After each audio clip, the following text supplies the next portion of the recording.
this portion begins with the concept of what's called sacrifices.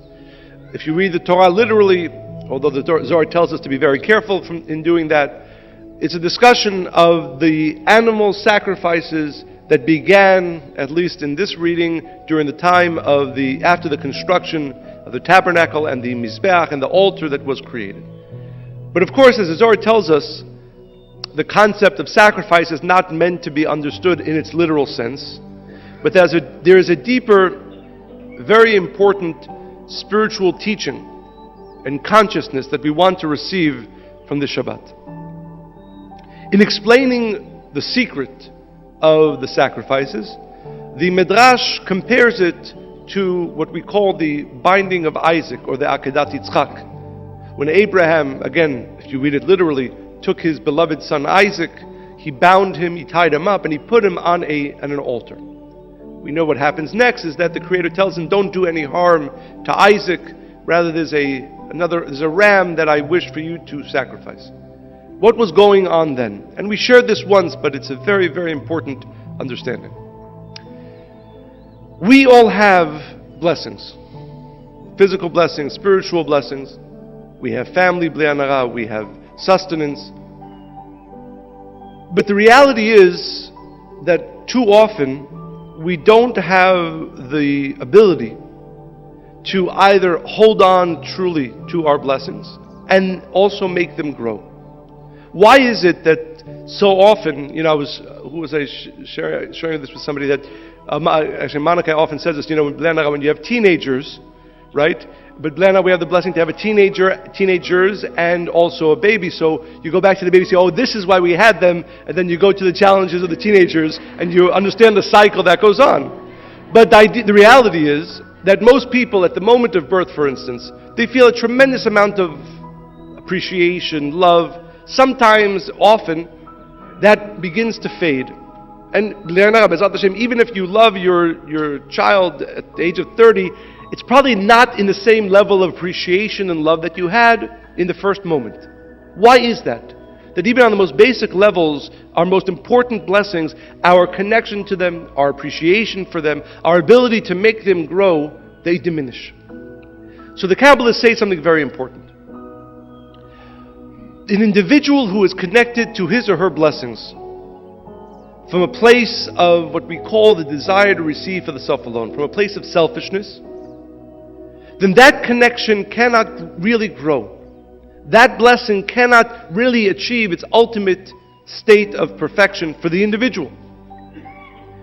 What we need to do, and it's not easy work, every blessing that we have, the consciousness needs to be, if we want to hold on to it, if we want it to grow, the consciousness needs to be, for instance, use children as an example. There is the natural, sometimes selfish love from parent to child. What this child says about me, what I feel from having a child. But really we know that every soul comes into this world ultimately to reveal light, to do good, to bring more light and blessings into this world. And the question we have to ask ourselves in this case and in every blessing, what is my attachment to this blessing? Is it selfish? And it's going to be if we're honest with ourselves. And what can I do? What can I do to push so that less and less of my connection to this blessing is of my desire to receive for the self alone, and more of it is as a tool to bring light and blessings into this world? Money. Most people's connection to their money is a selfish one. What can this money do for me? What can having this money say about me? Those thoughts, that connection that develops between the individual and his or her money, makes it so that that money can't grow even in a spiritual sense. The amount of blessings that the money can and is meant to give him or her is meant to be endless. But it gets stuck. Why? Because to the degree that an individual's connection with his or her money is a selfish one, then it becomes detached from the light of the Creator, from the endless flow and renewing flow all the time from the light of the Creator, and therefore the amount of fulfillment and the amount of true happiness that it can bring him has to become diminished. So this is true in families, this is true in money, this is true in every single blessing that we have.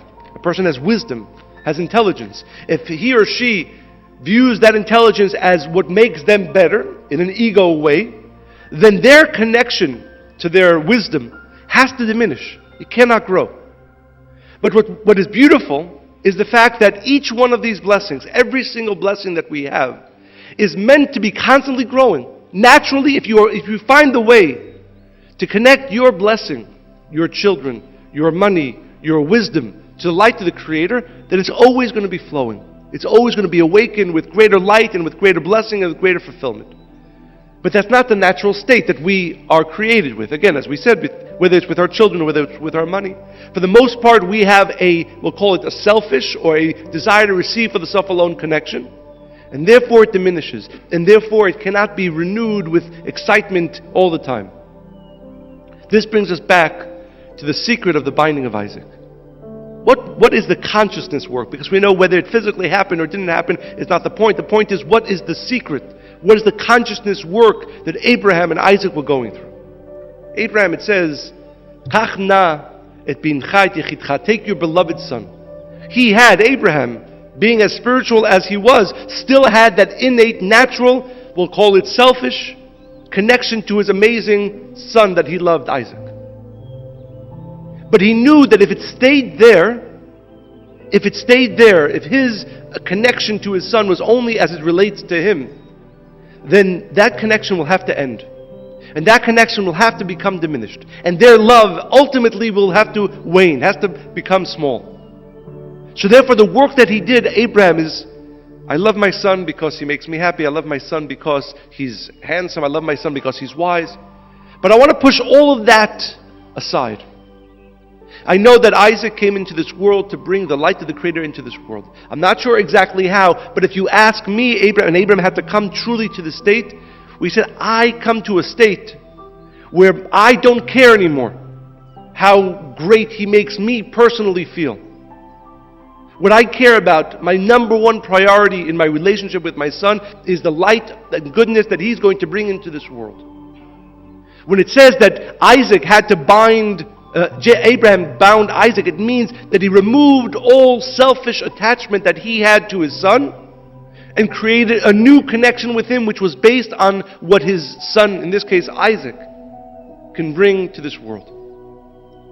And this is the consciousness work that we have to do with every one of our blessings if we desire to be constantly growing.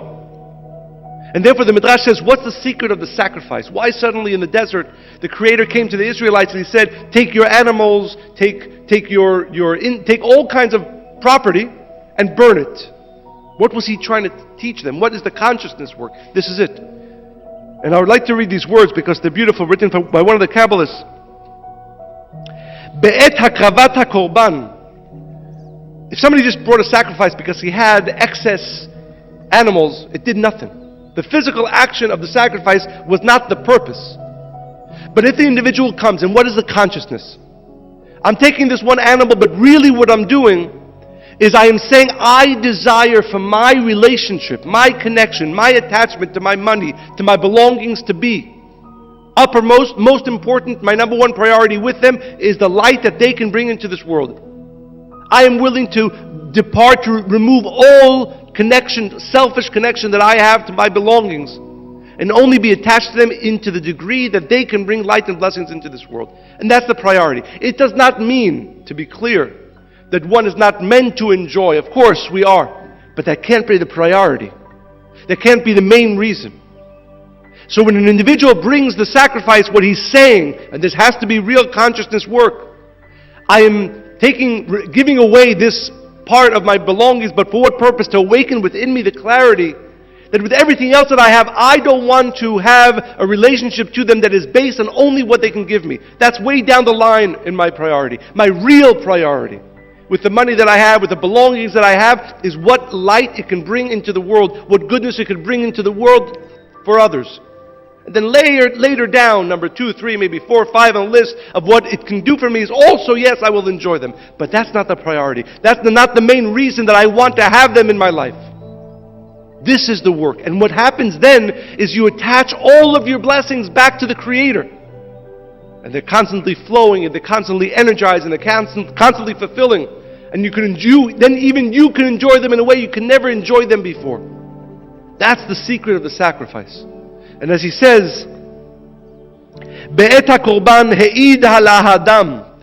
The Creator sees if the person does this consciousness work right, and he says, Shemitzido yachol limsor et kol hono veruchusho bechazara laHashem yitbarach.